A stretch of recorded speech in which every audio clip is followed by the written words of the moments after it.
We continue the Shir in Gemara.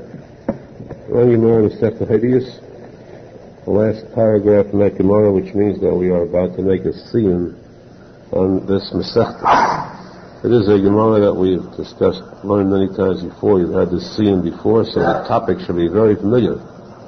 However, there is never a case of a Ein Beis Nedish V'lo Chidush. So possibly, for those who are not extraordinary geniuses, possibly you may find something new today's Shir runs too. The Gemara says there is a machlokes, a debate in the Gemara between Tanoim as to which one of these two is greater. One type of person is called Sinai. Sinai refers to Mount Sinai. Mount Sinai refers to the receiving of the Torah. And as we know, we believe, as the Torah states, that on Har Sinai the entire Torah was taught to Moshe Rabbeinu. Entire Torah means the Chumash, the Gemara, the commentaries, the different levels of Torah, the Kabbalah, so on. Everything, every facet of Torah was taught, was brought down on Har Sinai. So the word Sinai is the symbol for a vast amount, the compilation of the entire Torah. That is one. A person who is called Sinai means one who is filled with knowledge. He's a walking encyclopedia of Torah. That person, as compared to one who is called Eikel Hodem. Eikel Hodem means one who has such mental powers, such mental strength that he can actually tear up a mountain by its roots. Which means that his mind is very sharp. He can delve very deeply into a topic and analyze it. Such an analytical mind, he can discover new depths in the topic of Torah that he studies. He is not that well informed. His knowledge is not that broad. But the amount that he knows, the limited amount that he knows so deeply and so sharply, he could arrive at a greater depth and a deeper understanding, sharper than a person who is Sinai. So we have these two people. Which one would we prefer to have as our leader, as our guide? One who has a vast amount of all the different facets of Torah, but whose mind is not that sharp. Of course, a person still must be very sharp to learn that much Torah. He's not unusually sharp. Or one whose mind is so profound, so deep, that at least the topic he's on, he can delve much deeper than the person of Sinai. But you cannot get information from him on all topics. His knowledge is limited. So again, we have this question: vast knowledge or depth, sharpness of mind? This is a machlokes, a debate. The Gemara says that in later generations among the Amoraim, this debate came to the forefront where it had to be resolved because the question materialized. Where two of the Amoraim were about to being selected as candidates for chief rabbis, Rosh Yeshiva, Rav Yosef and Rabbo. Rav Yosef was known as Sinai. Yosef had this vast knowledge, clear knowledge of the entire Torah. And Rabbo was known as Eikel Hodem. He didn't have the amount of knowledge that Yosef had, but he had a greater perception, greater depth.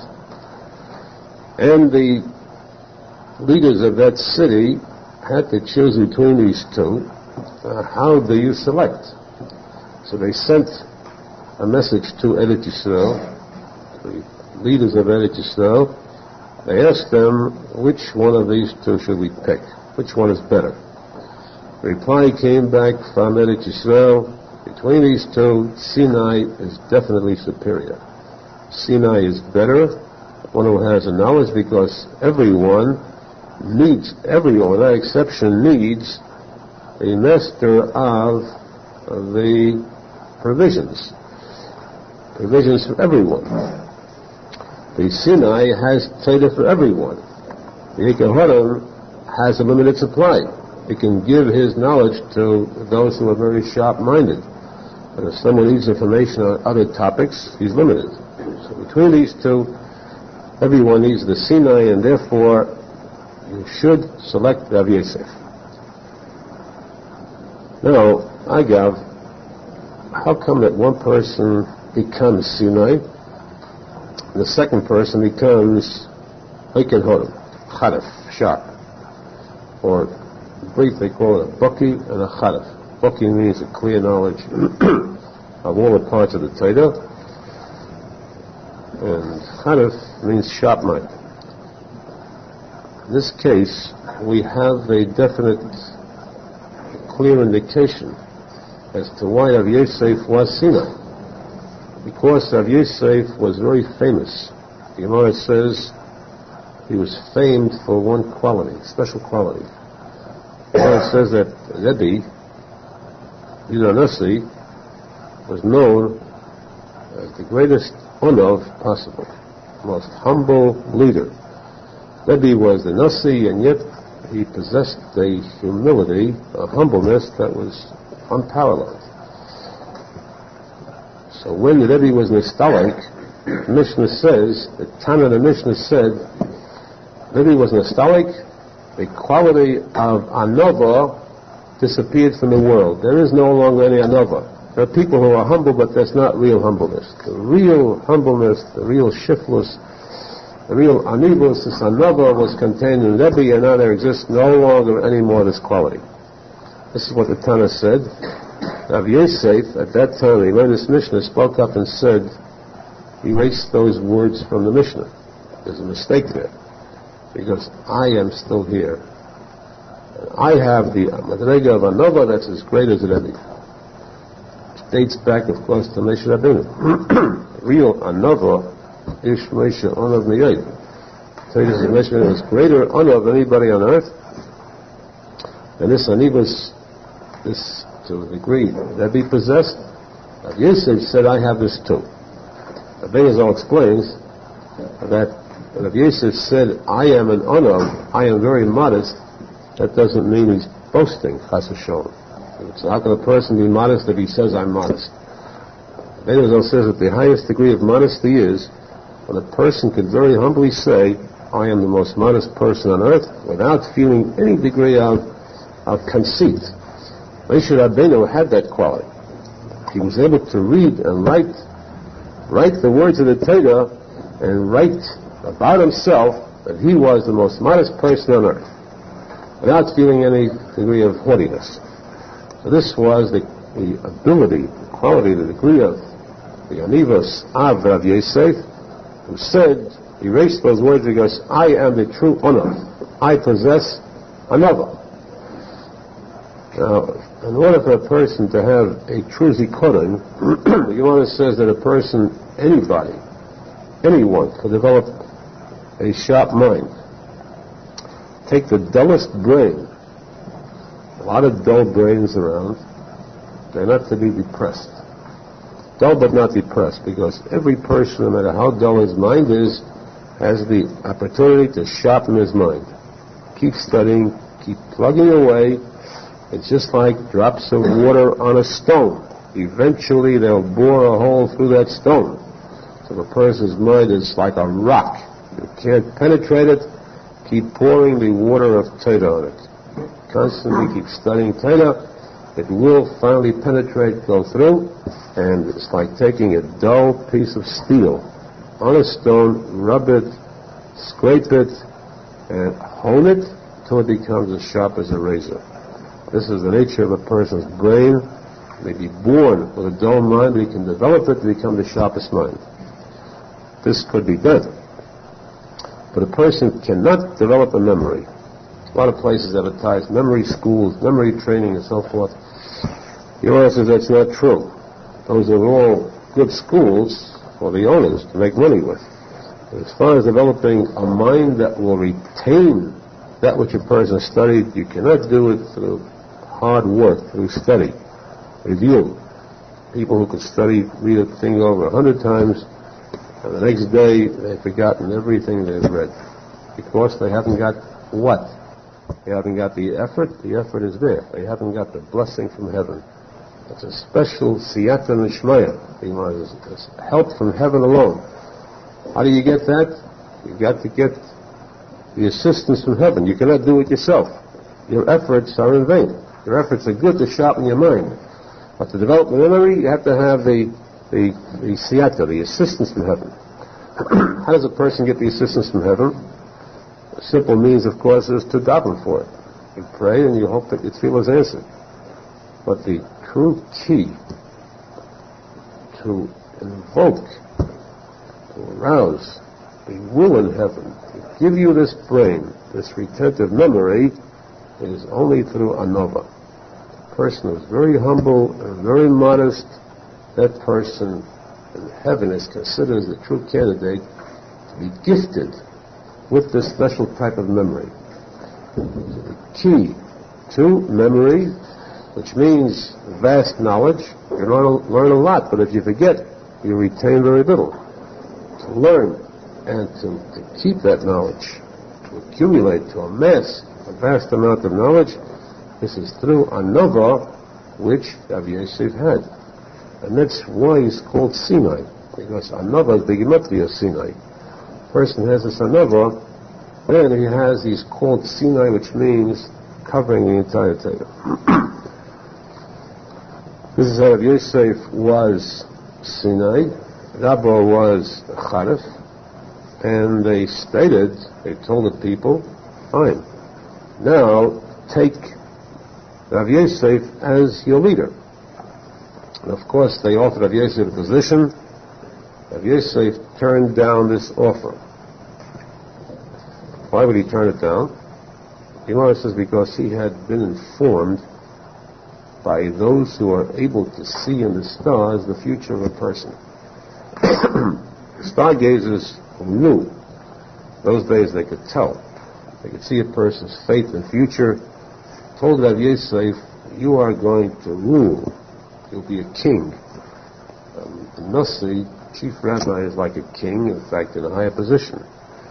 Told him you're going to rule, you're going to reign for a period of 2 years.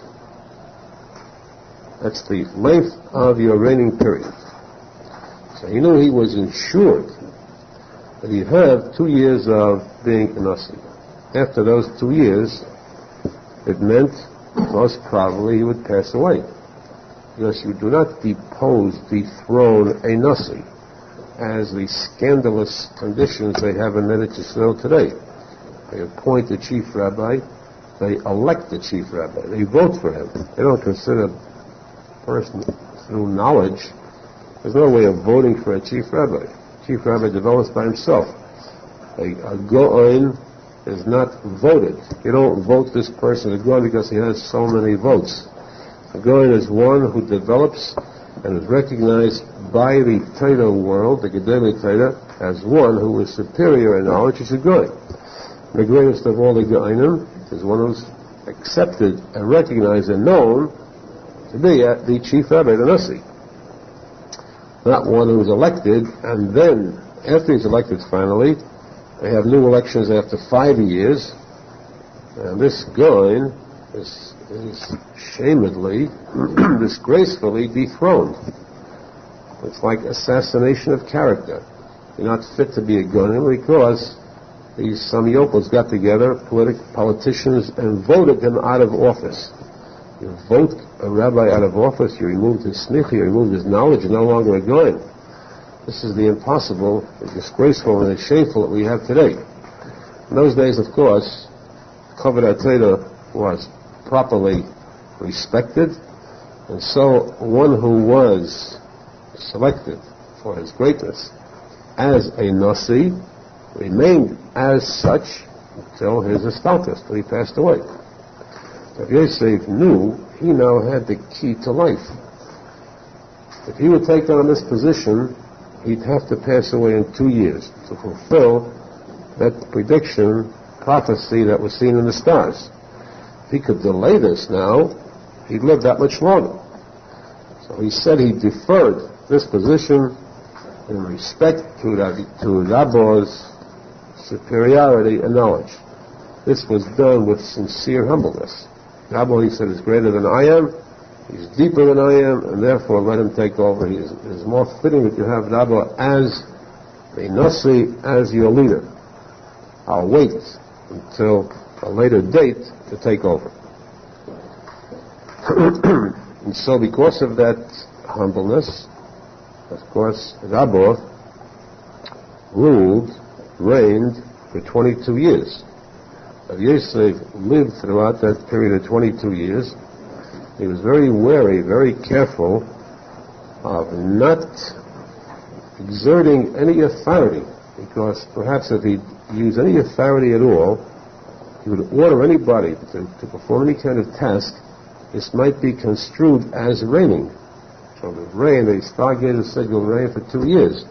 If in those 2 years' time he'll order somebody, he'll have some servant or someone to assist him with anything, to obey his orders, that might constitute his reign, and he'd have to pass away then. During this time, 22 years that Abba was Nasi, Yosef never issued any order whatsoever. He never even called a doctor to his house. Doctor is usually, those days, there was a time when doctors were more sincere in their efforts to cure, to help, even though they don't know anything, but at least they tried. They'd make house calls. Nowadays, the only visit by the doctor is in the mail, his bill. But you'll never find a doctor belittling himself to go visit an ordinary, mundane preacher, a peasant, as doctors consider laymen. So, Yosef, in those days when it was customary for doctors to visit the home, not really a doctor in a full sense. Surely he'd have no contact with such characters. He used to have these makis dam, ones who would let blood. When there was some kind of an illness or disease, they would relieve themselves by leaving some blood out from the arm, by letting out a pint of blood, and the disease would come out with that blood. He would go to the doctor's, to the makis dam, his bloodletter's office, and there have it performed. Of course, this meant for himself and his family, which in essence means that because he was that humble, he was blessed that he never had to use a doctor at all. There was no illness in his house during that period of 22 years. This was his blessing. At the end of those 22 years, Rav Yosef, Abba was nostalgic, he passed away, and then Rav Yosef first took over. The Gemara says that Rav Yosef reigned for a period of 2.5 years. Strangely, this was against the prediction by the stargazers. They said 2 years, and of course, they would be right. This is what the stars showed. But again, that fate itself was changed. Again, because of his humbleness, because of his anova, he gained the additional half year. He was granted a half year because up till a half year it still counts as part of, it's not 3 years. So he had the additional half year as a bonus given to him. For 2.5 years he acted as chief rabbi, as Nasi of that city after Rabbi's reign. Now again, we have this question of Sinai, Boki, and Charef. Sinai means one who learns a lot, and Charef, like Aharon, means one who learns deeply. This is very similar to the Gemara's advice. The Gemara says in Shabbos, Vigmar Chadalispa. Shabbos says, Brachos to the person's advice to a person who's learning Torah, learn a lot very quickly. Cover as much as you can. Abinadal says, drink in as much Torah as you can. Very quickly, and then the second time around you can go very slowly and whisper to understand in depth. This is what the Bnei Yisrael did at Har Sinai too. When they were told, they were offered the Torah, the reply was, Na'aseh v'nishma. Exactly. Na'aseh means we'll work diligently, we'll cover a lot of Torah. That's the key. Learn a lot, amass a great amount of knowledge. Nishma means to go into depth, deeper perception, and then the second time around, we'll study much more deeply. This is the true combination. Of course, a person can develop this. Rabbi Arizal advises a person should try to be a combination of both. Sinai v'oikid hodem, and that can be done only by following this advice of Na'aseh v'nishma, Ligma v'lispa. To start at first very quickly, go through as much Sforim as you can, and then a separate shear, slow shear in depth. Gemara says further that the next generation came up, the same problem arose. Whom to elect, to select, not elect but to select as the chief rabbi. There were 4 candidates this time, and the 4 were Abaye and Rava, Arizal, and Abba Masna. A leader had to be chosen, and they said, let's select the leader by seeing which one is the most superior present. Sharpest one present. Each one say something, make a statement. If the others could disprove a statement, he's out. If one of them can refute any attempt at disproving a statement, he remains as king. Everyone tried, and Abaye was the only one who remained. Abaye, of course, was chosen. Now, it's noteworthy, in this case, note that this was the next generation because Abaye was the official Talmud of Rabba. Rabba was the official Talmud of Rav Yosef, Talmud Muvak. So that both inherited from their Rebbes the quality of their Rebbe. Rabba was a Sinai, the same as Rav Yosef. That's why we find in the Gemara that the vast majority of debates between Abaye and Rava then remains like Rava, because we need more knowledge, a wider knowledge to be able to resolve a din. In most cases, except for Yaakov, it then remains like Rava. Abaye was a Talmud of Rabba. In fact, he was the adopted son of Rabba. Abaye's real name was Nachmani.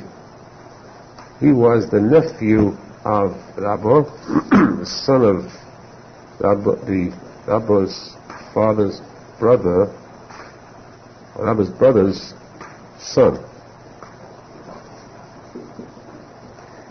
And his name was the same as Rabba's father, Rabba bar Nachmani.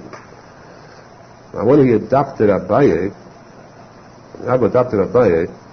he could not call him by his name, because a person is not allowed to pronounce his father's name. So since Abaye's name was the same as Rabba's father, he called him instead Abaye, without the dot and the base, it's Avi. Our base Yud, Avi, you are like my father. I cannot say what your name is, so Abaye Avi instead of Nachmani. He was an adopted son, and his main disciple, official Talmud Muvak, brought up by Rabba, and Rabba would put every bit of effort into strengthening, sharpening the mind of Abaye.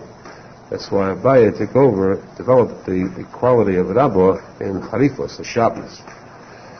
Abaye, of course, also sharpness means din. Abaye was a gilgul of Rav Yeva Sova, in turn a gilgul of Rabbi Akiva, who was all din. So, in this case, we see that Abaye then took over because they themselves decided the leader should be the one who had the sharpest mind, and this, of course, too, was a continuation of their own Rebbes. They felt that their Rebbes, too, between Rav Yosef and Rabba, though they should have chosen the Sinai, as the leader of the Arizal said, still between their Rebbes, Rabba was selected. Rabba took over the leadership, therefore Rabba gave leadership to Abaye, and after Abaye's estalkus, Rabba took over Abaye's leadership. This is the close the end of Masechta Horeyos. With this we make a siyum on not just Horeyos, but actually on the entire Seder Nezikin, one of the 6 Shedorim of Shas. And of course, the Gemara says a person who wants to gain sharpness, speaking about sharpness, it's a hachkim, a person who wants to gain chachma, he should learn Seder Nezikin. This is something that sharpens a person's mind.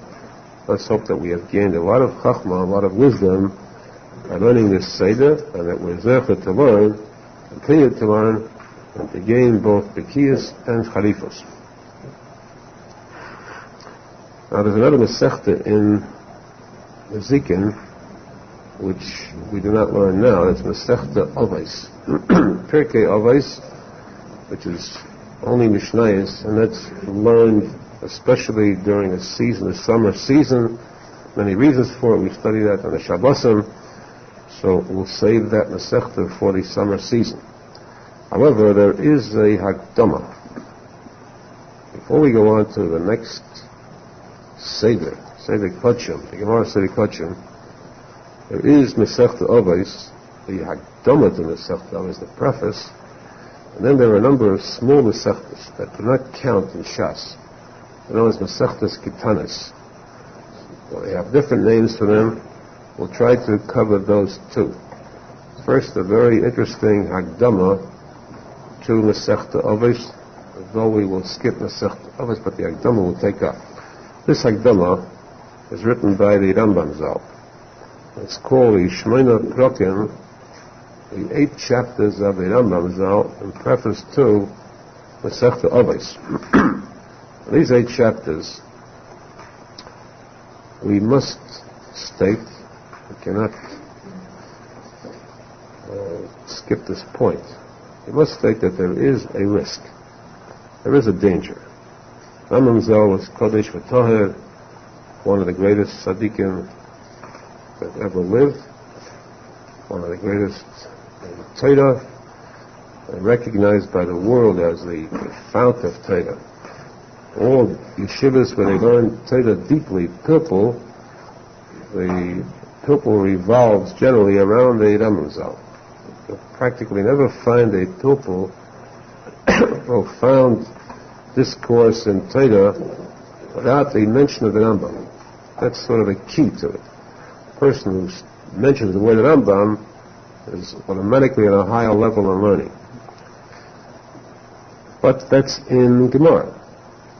There are different phases, different sforim the Rambam wrote, sforim that deal with philosophy, which are forbidden for us to delve into. Arizal writes at length. We've had a number of shiurim on this topic. There'll be more to come about the issur of learning philosophy, no matter whose philosophy it is, no matter who the author is. We've gone through this topic before as to why the Rambam wrote this. Rambam himself could, but we cannot. It is forbidden for us to learn this topic because it is so damaging that no person can delve into it without coming out harmed, without destroying at least part of his emunah.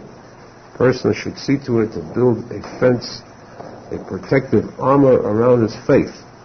And that armor can be punctured, can be penetrated, can be destroyed if he goes into the study of philosophy. Therefore, philosophy is so usur that it's called a one-way ticket to Gehenna. In the Rambam, the Yad HaChazaka, the vast volumes of the Rambam on Gemara, pilpul, that of course is one of the keys to Torah, Gemara. The other sections which deal with philosophy, as we said, are not to be studied. The Shmeina Prokim touches lightly on certain aspects of philosophy. And therefore this requires very careful selection.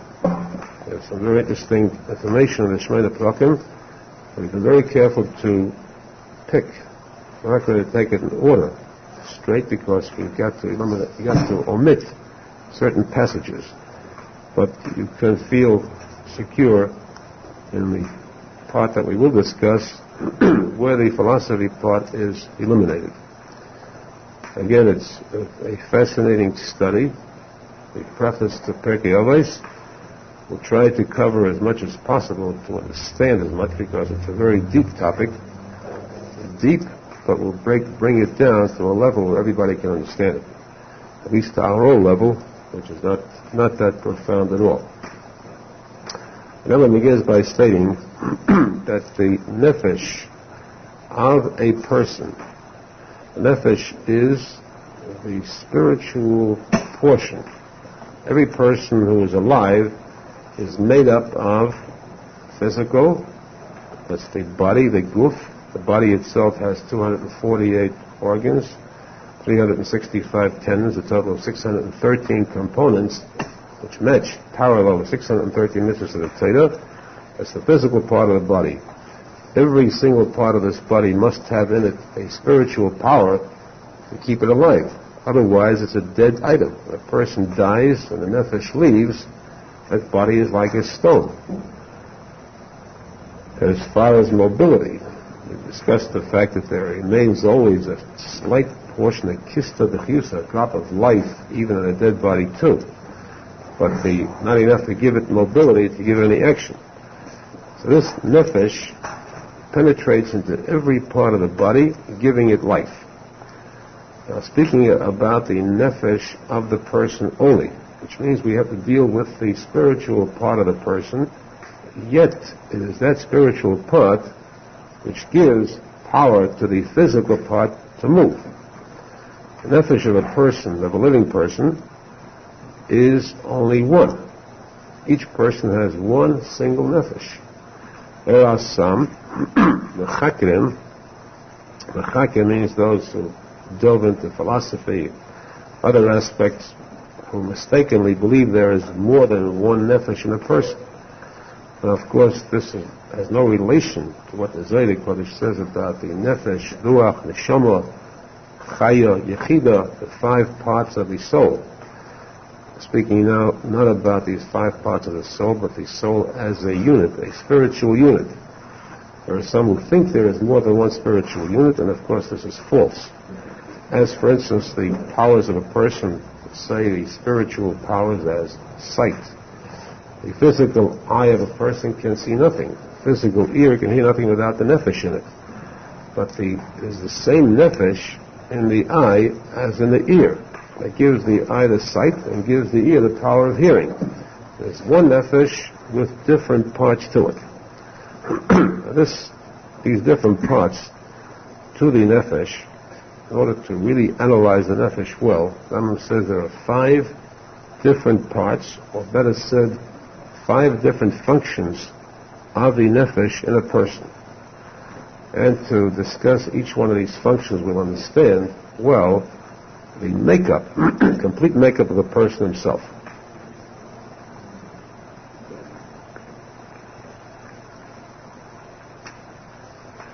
The 5 Hebrew terms, we'll state the 5 terms and we'll take them each one separately.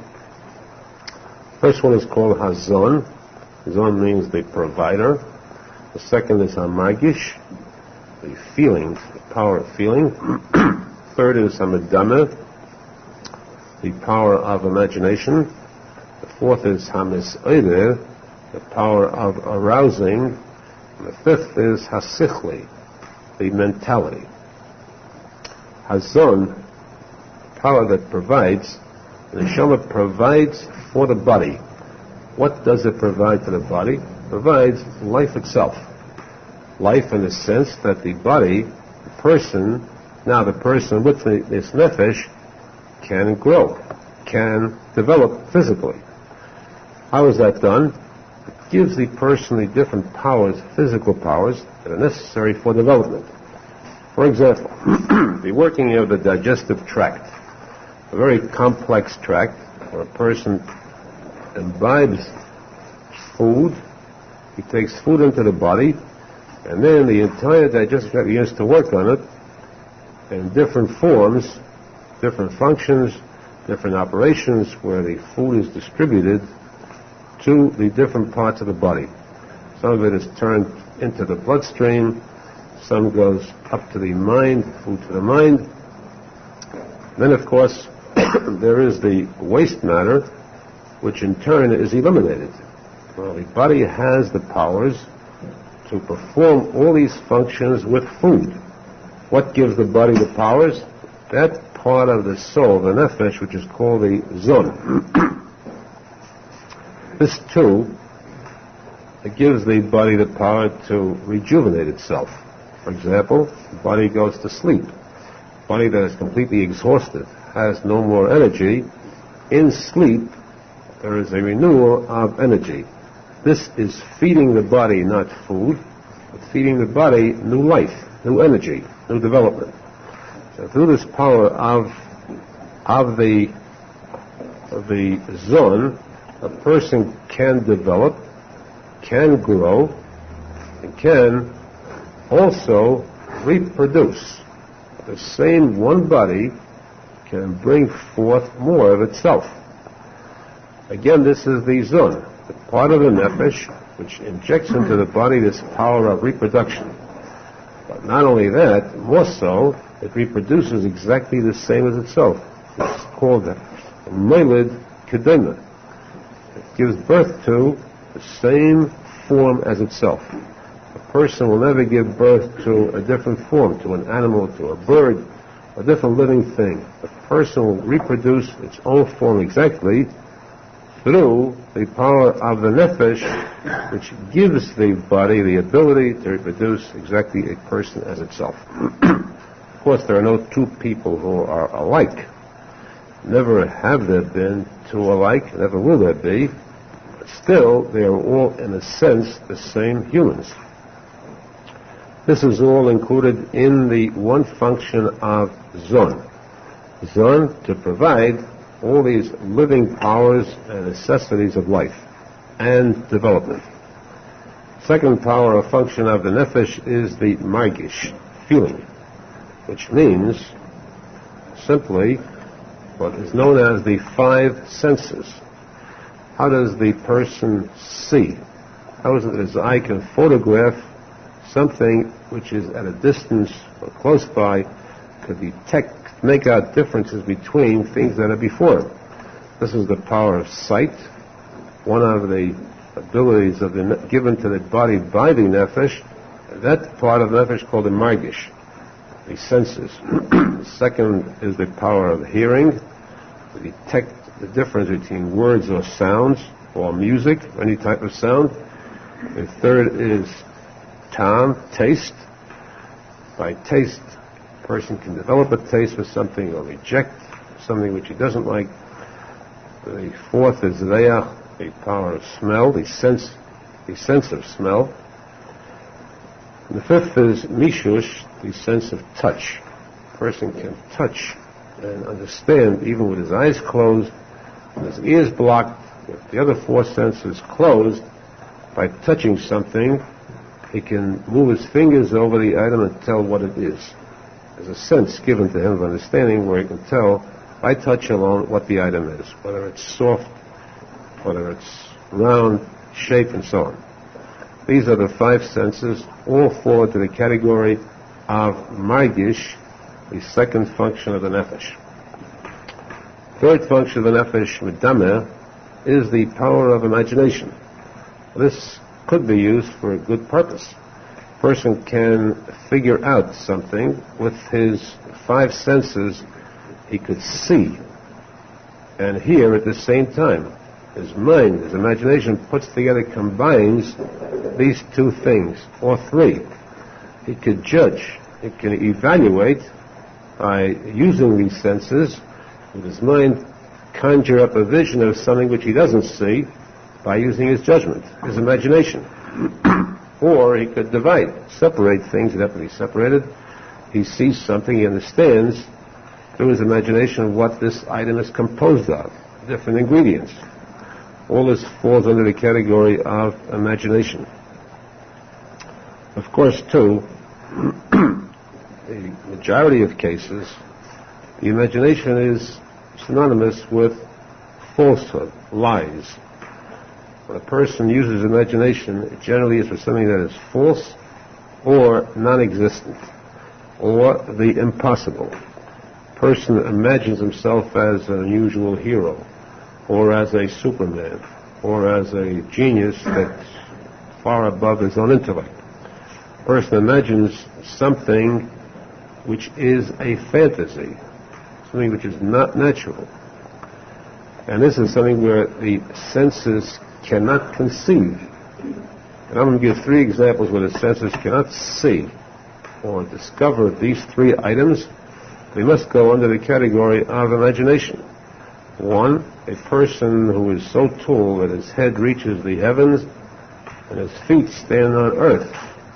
This is the impossible. You'll never see that. But your mind's imagination can conceive of something like that. You can imagine that which is impossible. Well, the second case, an animal with 1,000 eyes. 1,000 eyes in any animal. You can have an insect with 1,000 feet or 100 feet. But you're going to find an animal with 1,000 eyes. There are certain types of biological species, insect life, microscopic type of life, which do have unusual forms. This example that Rambam gives is one that is non-existent. None has 1,000 eyes. Of course, there could be a very deep message involved in these items. We won't analyze them because we won't go into this as we would into a Zohar Kodesh. There may be a deeper message involved, maybe. The Gemara says that the Malach HaMavis is Kulei Inayin, all eyes. There could be a Muslim message here, but we'll leave that to the Bavly Muslim. Third item that Rambam mentions as imagination of the impossible is something which does not exist, he says, a ship, which generally travels in water, a ship flying through the air, which would be classified as an airship. In the days of the Rambam, this did not exist. There was no airship. A metal boat or a metal ship, a large vessel that could fly through the air. It's heavier than air, and fly through the air. This is the impossible. It takes a person's mind to conjure such a vision. Imagine something which is impossible. Arizal once said, in his time it was just as strange an item, just as impossible as in the days of the Rambam Zal, that Arizal said that he foretold there will come a time there will be large airships flying through the air. So it's strange. Again, there must be a hidden reason why that Rambam used something. He picked on an item which he said is absolutely impossible, and yet we see it did materialize. This could represent something else, but this all falls under the category, the third function of the nefesh, which is the imagination. And of course, Rabbi Nachman says that we say here the majority of imagination is false. Rabbi Nachman says that the real name of the Satan, the Yetzer Hara nowadays, is the koyach hamadana, the power of imagination.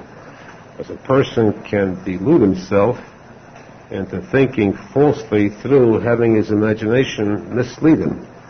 A person can daydream and think he's accomplishing when actually he's doing nothing, accomplishing nothing at all. Or even a person can, through his imagination, begin to have hirhudim roim, chas v'shalom, bad thoughts. And so the imagination is the key that the Satan has to penetrating into the heart, through the mind of a person, this koyach hamadana, that can lead a person into the worst type of sin, chas v'shalom. This function that is the most dangerous of all.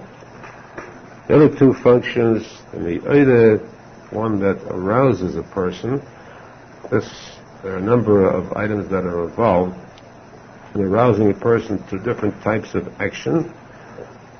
The sichli, the mentality of a person governed by the nefesh, this requires further elaboration. We'll have this in the next shiur. We'll continue the Shemona Prakim, and it's Hashem. We should be zecher to develop our koyach hanefesh, the kedusha, the sacredness of the nefesh, with emunah only. And with this emunah and the Torah Kedosh and the tzadik, everything else, the B'yiskel tzadik and Heda. Amen.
We continue the Shir Gemara. At present, we are discussing, we're taking up the topic of the Shemona Prokim Arizal. The 8 Prokim, the 8 chapters of the Rambam as a Hakdama, preface to Pirkei Avos. We're on the first parak. We started last week. And to complete the first parak now, just a reminder that the Arizal was speaking about the 5 halakim, the 5 functions of the nefesh, of the soul. Again, of course, we're not speaking about the different parts of the soul from a Kabbalah standpoint. Nefesh, Ruach, Neshama, Chaya, Yechida. We're speaking about the actual functions of the soul itself. So we use the word nefesh as a general term. We took up the first 3. Briefly, the first one was the power of the Zon. Function of the Zon, which means that which feeds into the body, as a nefesh feeds the guf. And in feeding the guf, this gives it the guf the power to grow. The body grows, the body develops, the digestive process, which helps the body to develop, and also the reproductive process where the body reproduces, gives birth to its own kind. That is Hazon. The second one is Hamargish, which is the 5 senses, 5 different senses that are, of course, spiritual. What gives the physical eye the power to see? It's the nefesh. The sight, hearing, smell, speech, and feeling. Third one is the Medama, the power to imagine. The function of imagining, where a person can imagine, can combine in his mind that which he does not see. He sees something, he hears sounds, they are not clear, he imagines, puts this together, or he separates certain things, combining and separating. Also, of course, as we explained, majority of this function of Medama, of imagination, is untrue. A person imagines things that do not exist. Our imagination can go beyond the 5 senses. That which he cannot see with his eyes ever, he could imagine with his mind. For example, a person is tall as the distance from heaven to earth. This he'll never see, but he could imagine this in his mind. Or an animal with 1,000 eyes, and so forth. That's the 3rd function. Those are the 3 we took up last week. Now, the 4th one is called Hamis'orer. Mis'orer means that which, the function, power of the soul to arouse, to awaken the body, awaken the guf, to desire. In order to taiva, to desire, to yearn for, to desire certain types of food, taste. Desire food, desire that which is sweet, or to arouse one to a lack of desire, to a distaste. That which may aid the body to dislike something. This this function is the one that gives the person the power of kas. The person becomes angry, chas v'shalom, kas, he loses his temper. It is this fourth function of this area which arouses the body to guf, to kas, or to sadism, to evil, or to different types of experiences, experiencing fear, or experiencing heroism, strength, or experiencing the feeling, arousing a person to a feeling of hatred, to hate something or someone, or of ahava, to like something a little more so or intensely. All these come from the function of mis'odah, to arouse a feeling within a person, feeling of selectivity. This is the fourth. The fifth function of the nefesh is called a sikhli, the mentality, the intelligence. Through this function, this power, a person gains wisdom. He gains the wisdom to use his mind intelligently. With this power, sikhli can separate between that which is good and that which is bad. Without this power, he would not know the difference between good and bad. This power, sikhli, gives the person the ability to select. Also, a person can plan with this power, to make plans for the future, to build, to prepare, to gain knowledge and a trade, to study, a person to become a carpenter or a tradesman or a doctor, to show him any kind of a special trade or a programmer, which is to gain this type of knowledge, a trade for life, or to perfect talents, talent of music, any other kind of wisdom that a person gains. This comes through this function of power of hasichli. Also, to be able to appraise that which is possible, and to know, to avoid that which is impossible, not to undertake the impossible, to waste one's time. All this comes from the mentality of the nefesh. Especially, most important is the sikhli that makes decisions. Decide whether an item is good or bad, whether it is from a physical viewpoint or from a spiritual, mitzvah viewpoint. So when a person chooses to do something and not to do it, chooses because of understanding that this is right or wrong.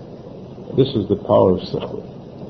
These are the five functions discussed by the Rosenfeld in the first parak. Second parak, Rosenfeld says very briefly that the mitzvahs done by a person, or the avedas. Now, if you think a little more deeply, you'll find that mitzvahs and avedas are done only through two of these five functions. The two are the chelik hamis'edeh, that which arouses a person to feeling, to taiva, to desire, to like or dislike, different types of characteristics, anger, kindness, and so on. This is one that brings a person to do a good or bad, mitzvah or aveda. The second chelik is the margish, the five senses. It's these five senses that carry out the act. A person can do this action of mitzvah aveda only with these five senses.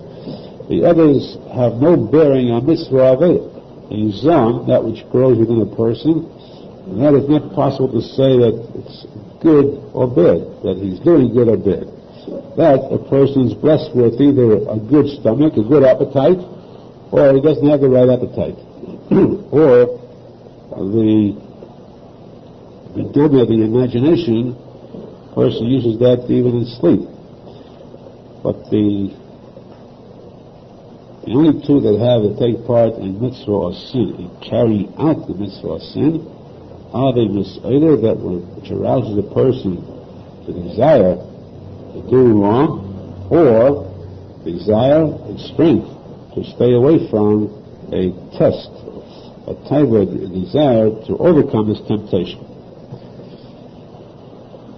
The last power, sikhli, mentality, the brain, the mind that chooses, that does not take part in the actual sin.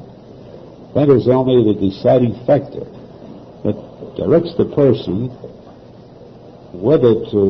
which one to select, directs the person in deciding whether the thing is good or bad. It's up to the person to carry it out. So that actually, though only the two functions of mis'eded, arousing, and margish, and senses are the ones that commit these sins, if we are to punish the nefesh for the actual execution of the sin, we have to give a greater degree of punishment to this koyach hasichli, power of seichel mentality, because this is the Supreme Court of a person's mind that makes decisions.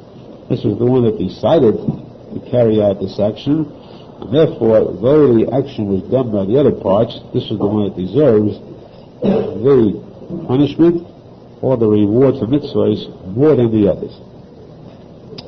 This is the essence of Parak Sheni, second chapter. Third chapter, third parak, Arizal goes into another aspect in the study of the nefesh itself. Since a person has a nefesh, he is to realize that the nefesh should be given priority over the guf, over the body. Of the two, the nefesh is more important. The nefesh is a life. And therefore, priority means to guard it well. Now, just as it is possible for the guf to become sick, to become ill, become weakened through sickness, when a person's body is sick, when he is ill, what is the result? What happens to a person who is sick? Everything seems to change for him. That which is sweet now tastes very bitter. A person who is very sick cannot eat sweets. He cannot look at cake, something which is sweet, a sweet article of food, him that looks, tastes very bitter. He detests that which ordinarily in good health he would like, he would crave. And that which is bitter when he's healthy now becomes sweet. He wants that which is bitter. So there's a complete transformation of facts. Bitter becomes sweet, sweet becomes bitter. Before, that which is hot now becomes cold. A person who is sick, who has a fever, when other people are very warm, he feels a chill. He's very cold. And so too, when others are cool, he feels very hot. Again, this transformation where things go wrong. They turn to the opposite direction, completely wrong. And of course, this is because he is sick. This must be corrected. So too, this occurs too to the person's nefesh. When a person becomes ill spiritually, beruchnius. A person beruchnius becomes weak. He falls victim to the Zohar, to sin. He deserts the derech ha'emes, the true religion. He leaves religion, he wanders off, chas v'shalom, into a life of wrong and evil. What happens then? He switches everything. That which before he considered as very evil now becomes his regular routine, his habit. That which was evil he calls good today. That which was good today he considers as bad. This is what the Navi says, "Hey, woe to those who call good evil and call evil good. Woe to those who have deserted Hashem and whose neshama, whose nefesh has become very, very sick." So just as a guf, the body can become sick, so too can the neshama become sick. What is the solution in such a case? The body becomes sick, what does a person do? He seeks a doctor who is proficient in his field, one who can cure him. He seeks out a medical expert, to cure his illness. So too, the solution for a person who is sick spiritually, who finds himself very weak in overcoming temptations, has fallen victim to sin, he's fallen into the habit of sin, he's deserted his religion, his cure is to go and seek out the doctor, the spiritual doctor, which means the tzadik emes. Tzadik, the Talmud Chacham, who will lead him, who will teach him, give him a correct medication spiritually, beruchnius, that will cure his sick nefesh. This is said only if the person realizes that he is sick. A person who is sick physically, his goof is sick, he realizes he's sick, he accepts the fact that he is sick, he will go to seek out a doctor to cure him. But if he does not realize this, he does not recognize the fact that he is sick, he'll disregard the fact that there is danger, will continue on his wrong ways. The result is that surely he will die, chas v'shalom. So too, a person who is sick, ruchnius, who is left, who is abandoned in Torah and mitzvahs, chas v'shalom, refuses to recognize the fact that he is ill, there is this hastara, the fact is hidden from him, then he does not seek out a tzadik, Rebbe, a Talmud Chacham, to guide him back again, and surely he will ishbechet tayumas, he will die in the midst of his sins, chas v'shalom, without having corrected, without having rectified the illness. There is one stage that is even still worse.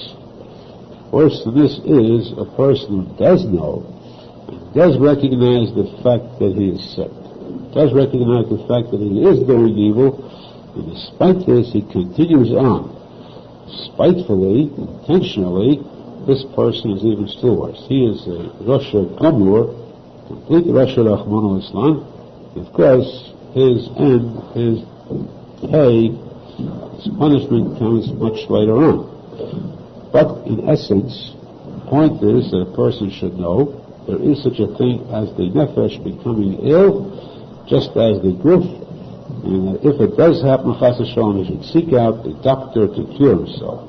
He should be alert and aware of the fact that he is ill, he requires a cure, requires treatment, and to find the right person to treat him. In the fourth parak, Arizal goes on to a very famous discourse, a discussion, and has become known the world over. People discussing general psychology, logic, always refer to the statements in this parak. Here, the number says that there are extremes. Characteristically, in character there are extremes. And wherever there is an extreme, then it is not healthy. It is not beneficial to the person. For example, a person can be very miserly, very stingy, extremely so. He refuses to spend money on anything. He will skimp on food in his household. His own family, who are in need, will deprive them of their needs, and though he possesses enough money, he is wealthy enough to support them in style, or at least to give them the necessities of life, but he is so miserly that he cannot get himself, he cannot control this evil within himself. He cannot get himself to spend the money. He saves and skips every penny. This is an extreme miserliness, lack of spending. There is the other extreme, a person who is a wastrel, a squanderer. For whatever money he has, he'll squander it, waste it, and leave nothing over, so that he too will find himself short of necessities, not because he has the money and is holding it back, just that he spent it so foolishly. He doesn't hold on to money, he doesn't have any frugality, he doesn't know how to save or how to budget himself properly. And this person, because of this kind of extreme, too will suffer. So what is the correct path for a person to take? Always take the derech hamamutza, the middle path. Never go to any kind of extremes. Now, for example, too, as a person, you have two extremes, a person who is a hero, very powerful, and a person, or very courageous, extreme courage. The person is very cowardly, weak-hearted. These are two extremes. One is very weak-hearted, could do a lot of damage because he lives in constant fear. Every slightest shadow that passes by puts him into a state of panic and fear. And of course this destroys his peace of mind. There is the other kind, the other extreme, a person is very courageous and leaps into battle even where it's uncalled for. And he will sacrifice himself, place himself in jeopardy, take risks that are unnecessary because of his extreme amount of courage and hefkedus, a laxity, looseness about taking care of himself. These two extremes also are unhealthy. The best path is the middle path, where a person has courage, but knows how to harness this power, keep it in check, to use it where necessary, and to avoid the weakness of heart. This middle path is a very healthy one. There is also the desire for money, craving for money, where a person will go all out to spend his days, nights, his mind, his every effort to accumulate, to amass a fortune.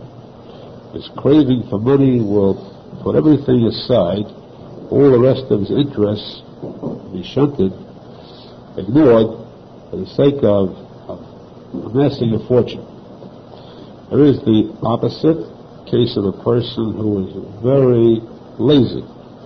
One who is so lazy, he refuses to go to work, and refuses to earn anything. He is left penniless, he is always unemployed. He is what the Menachem terms a shlomazamek. Person who is a near-do-well, a good-for-nothing. Both of these extremes are no good.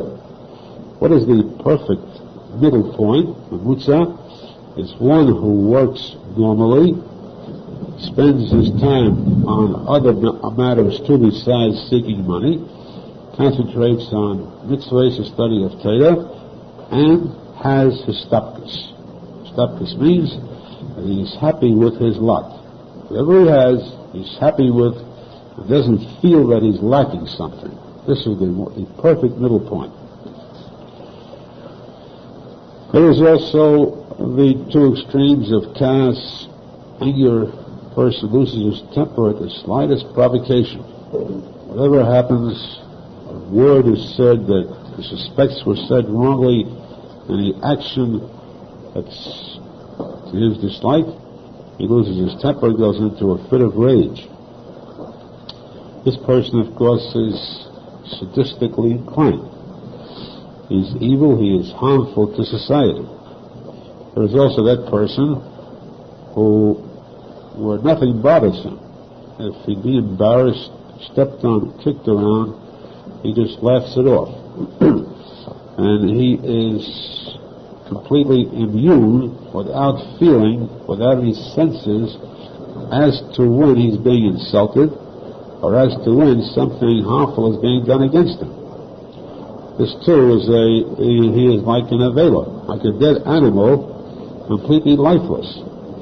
These two are extremes also which are no good. There should be a middle point. A person should have feelings, yet control those feelings, not to lose his temper if ever subjected to any kind of attack, whether it is verbal or whether in action. He should control his temper, and that is the best of all midas. There is also the two extremes, the person who is very arrogant, disrespectful. This is an extreme evil, a person that goes beyond the proper attitude for a Jew, and this arrogance leads directly to Gehenna. As it says in Pirkei Avos, as ponim Gehenna. One is very arrogant and disrespectful to his elders, even to his equals. That is an evil trait, evil characteristic. Then there is the very opposite, one who is very shy. He is so shy, he does not have the courage to speak up. He's in company, he stay aside, sit aside, with his mouth closed, afraid, or too shy to say a word to join in conversation. And of course, he is sort of ignored by everyone else. It is accepted, he's taken as a person who is not part of a crowd, not part of a group or a community. They look down on him with pity. This person cannot participate in any type of function, any type of assembly. And this, of course, is bad. The correct path is the middle one, where he does speak, but with humbleness, with humility, without any type of arrogance, and with respect to all other people. Now this baishonus, in Hebrew it is called azus, it's arrogance, and baishonus. Arizal makes note of the fact, stresses the fact that we should not confuse this. There are two kinds of baishonus. There is a baishon, one who is very shy, and this is not good. This is the bad extreme. This is what the Mishnah says, Vayha baishon lamid. A person is very shy, never expect to learn, to advance himself in knowledge, because he'll always be too shy to ask. He sits at a class, at a lesson, doesn't understand something, and is too shy to come forward and ask, and so he'll never be able to resolve his doubts. There is the other kind that is good, that's called a baishas punim. Baishas punim is not one who is shy, it is one who is humble. He is very humble, never raises his head to speak up or speak back. He talks with a humility, he will talk, he will ask. The gracious punim means always with that deep respect for every other person, every human being. Whether he's speaking to a rich person and respects him for his wealth, or to a poor person, respects him for the fact that he is suffering, that surely he is on a higher level than himself because of his illness or his lack of funds, which place him in the category of tzadik. He always has his vicious punim, his deep respect, stillness in front of others. About this, the Mishnah says, vicious punim leganegin. So this is not what refers to. We refer to, we said, azus and baishonis. In all these cases, as we said, the middle point is best. This, the Rebbe teaches us. And now, the Rebbe says that here is advice. Rebbe was famed as one of the greatest doctor of all time. Medical doctor, also a doctor of psychology, correcting the traits, characteristics of a person if they were wrong. Rebbe was respected by the Gedolim as one of the greatest minds in all of past history. And so here, that in the form of treating one who is ill, says, we are faced with a person who is ill. This is, in a sense, a combination of spiritual and physical illness. In other words, he is ill because of the fact that he does not have the middle path in these characteristics. He has fallen victim to one side, to one extreme. Let us say that he is an extreme miser. And that's his nature now. What does a person do about it? He can't just overnight say, I shall no longer be a miser, I'll spend. His nature is such that it stops him, prevents him from living properly. Or he is a squanderer. He spends too much. Or the other cases where he is a kaisan, he has a very hot temper, difficult to control it, or one who is too soft. How does a person go about to correct these shortcomings? The answer is, logically, speaking of very deep logic, Rebbe says the cure is, for example, if you have a page, you have a slip of paper, and in order to read it, if the page is flat, ironed out, very smooth, very simple to read. But if the page is creased in half, you cannot read that unless you hold it down with both hands or put a weight on top of it. And this you cannot do. You've got to have this page lying flat and smooth. How do you correct this bent or creased page? If you would take the page and press it down to the flat form, it will surely go back again. Because by now it hasn't bent, creased, it will come back to the crease that it has. You cannot correct this by just putting it down flat. What is the cure? What is the correction for this creased page? You take the page and crease it the other way. Crease it all together the other way entirely. And then when it bounces back, it will come back right to the middle point. Back to a flat page. Now test that yourself and you see how that works. This is a lesson in physics. You have this page bent one way, bend it the other way to the extreme, and the result will be exactly the middle point. It will lie flat. Now, the Rebbe says, therefore, if a person is a miser, and he tries to cure this by starting to live normally, he does it one day, he'll bounce back to miserliness the next day. Because he's drawn towards that tendency of his normal nature now is miserliness. Or if he is a squanderer, and one day, for a short period of time, will try to live as a normal person, will be drawn back. There is still this spring that draws him back to his wrong way of life. What then is the cure? The cure is for the person to then go to the other extreme. Now let's say he is a miser.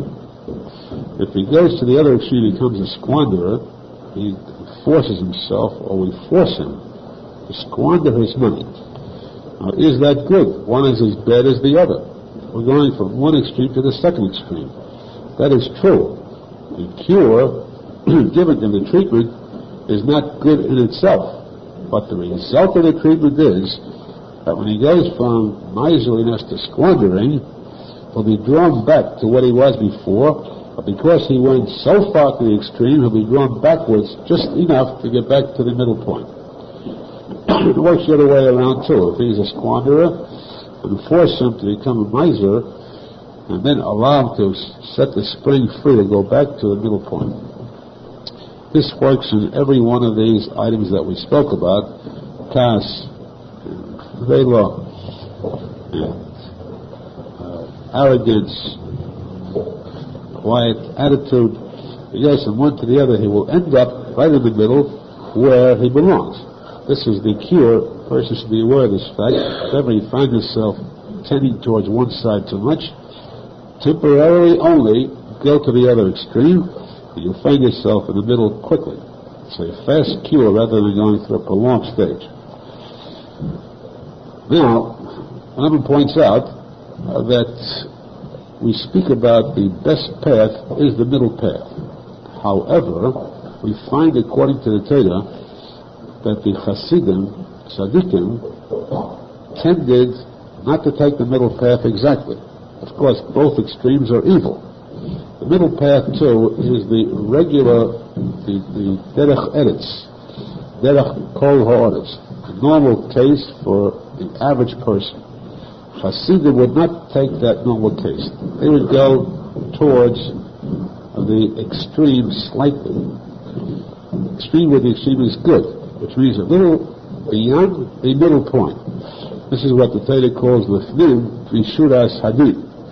They go better than the law requires. The law would require the middle path, the perfect is the middle, a little better than that. For example, the middle path between having a temper and between being very servile, very subdued, is to have an opinion of your own, to voice it with strength, but not to lose your temper. And they would go a little to the other side. They would allow others to embarrass them without taking offense. Not to the extreme end, but on that level of the end over.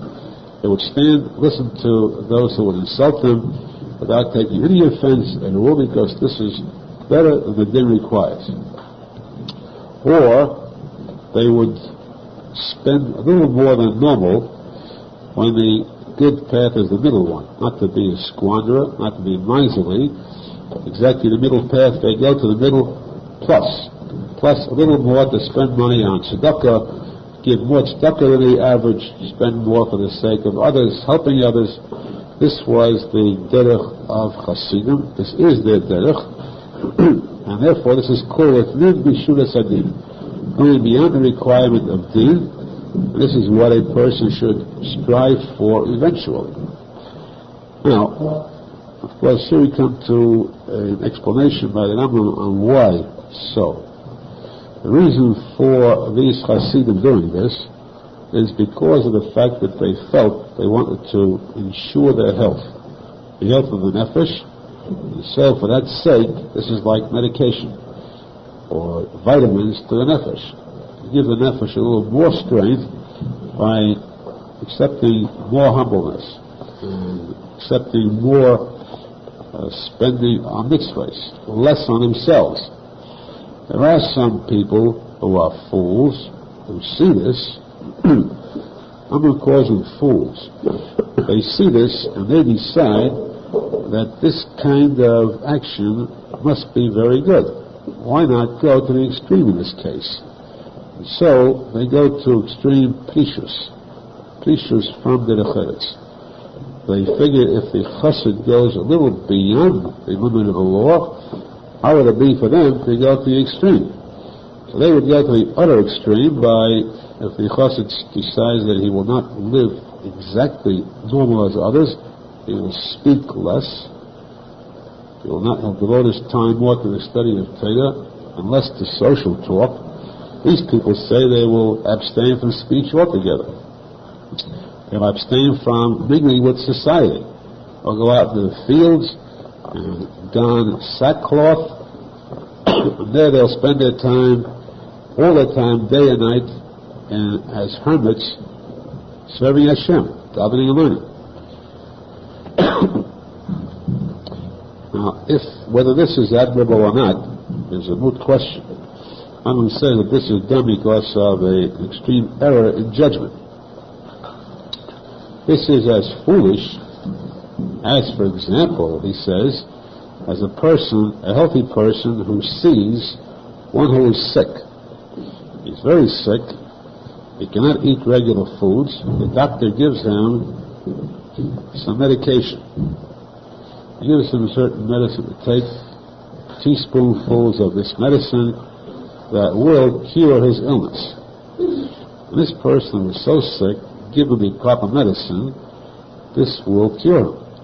These foolish people who are healthy to see this, they say to themselves, they miscalculate and say, if that medicine is so powerful to cure an ill person, imagine what that'll do to a healthy person. It'll make me a Superman. So they drop all their normal food and they buy gallons of this medicine, this codeine, other type of cough medicine and so forth, and they adopt a regular diet of only medicines alone. What is the result? The result is that they will destroy their good health through this. Though it does help one who is sick, but it's not made for one who is healthy. It will destroy their good health, and so too, for one who is well spiritually. It goes to the extreme of tshuva, of taking upon himself the asceticism to abstain from everything that is normal because he wants to inflict self-torture, yisurim and so on, which of course has been done by very great tzaddikim. Speaking of people who are not fit to act in that manner, then it will do a great deal of harm. Eventually they will drop everything. They'll find they cannot take it, and they will strip themselves completely of this entire religious feeling, chas v'shalom.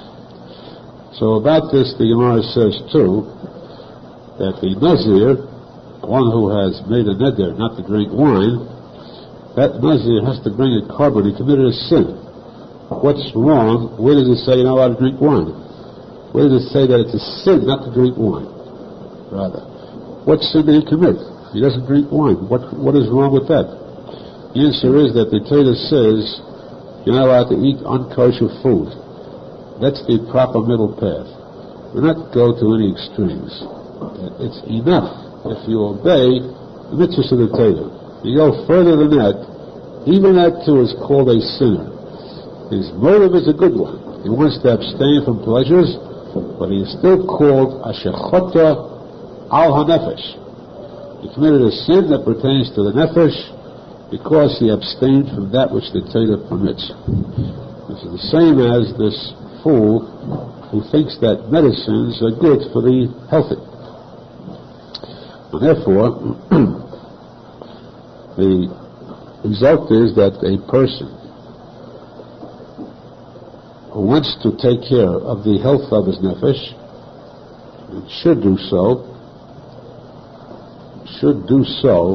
just as he takes care of the physical health of his body. That person should see to it that if ever he gets a danger signal, he finds himself tending to one side, to one extreme, know that he is going off the right path, and always be alert to this. Go out and seek the cure, and act this cure, practice the cures that Amen gave. So immediately, before it's too late to cure the illness of the nefesh. This way, a person will always lead a proper, good life, and he'll be a tzadik throughout his entire life.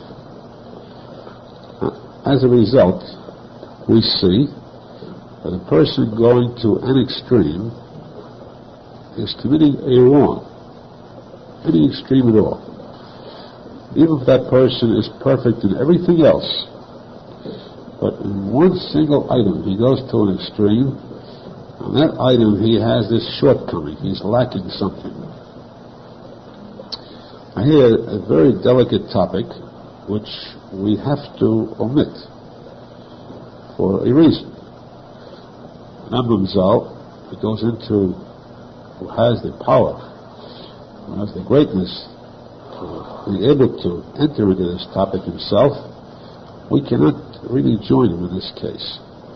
He goes in to explain the secret or the logical explanation of the story of Moshe Rabbeinu striking the stone instead of speaking to it. And Hashem said, "V'yibartem al hasela," you shall speak to the stone to draw water. Instead, he struck the stone with a stick. And because of that, we find, and Hashem said, Torah says, "Yad kilayha matem," because you lacked, Chas v'shalom, you lacked faith in me. Therefore, you, plural, Moshe ben Anakan, will not be able to enter into Eretz Yisrael. Now, this is a statement, and to take it at face value, Yamim goes in to explain what was done. What was done in order to merit so severe a penalty. What was done that would seem to be wrong, what pagam was committed, and therefore the resulted in their being deprived of going to Eretz Yisrael with the rest of the Jews. So the Rebbe works according to the past statements, his theory, that using that past theory we resolve the reason for this decision in heaven, that something was done that should not have been done, what caused it to be done, and this is the logic behind that entire story. This reasoning, of course, is something that is not the same as the statement in the Zohar Kodesh. The Zohar Kodesh brings a story of Rabbi Shimon ben Arizal speaking to Moshe Rabbeinu. And there we have a direct answer, asking Moshe Rabbeinu himself personal question, what is the reason that you struck the stone instead of speaking to it? What is the reason that resulted in you not going to Eretz Yisrael? We find an entirely different concept, a concept that is so far above that it leaves no question of doubt. Chas v'shalom, chas v'chaliyah, to ever say that there was the slightest pigam done by a tzadik emes, especially the tzadik emes, the greatest one that ever existed, ever will exist. Moshe Rabbeinu was the greatest tzadik that ever existed.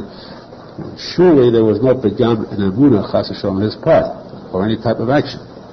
Rabbeinu Zal, in the Kutim Anan, Torah Chaf, speaks about this too, and then he brings the entire topic with all the hidden messages involved, this corresponding to the statement in the Zohar Kodesh, and that is the aspect that we must accept, must believe, is the one and only true one, the one that we must believe in. We must go above, or beyond rather, that which is written. We do not understand the written word, and this is the depth, the hidden word that is revealed by these Svarim HaKadoshim. The point is, above all, as Arizal stresses, above all is emunah tzadikim, that no Jew should ever allow himself to contaminate his tongue by saying that there was any pigam or any chet.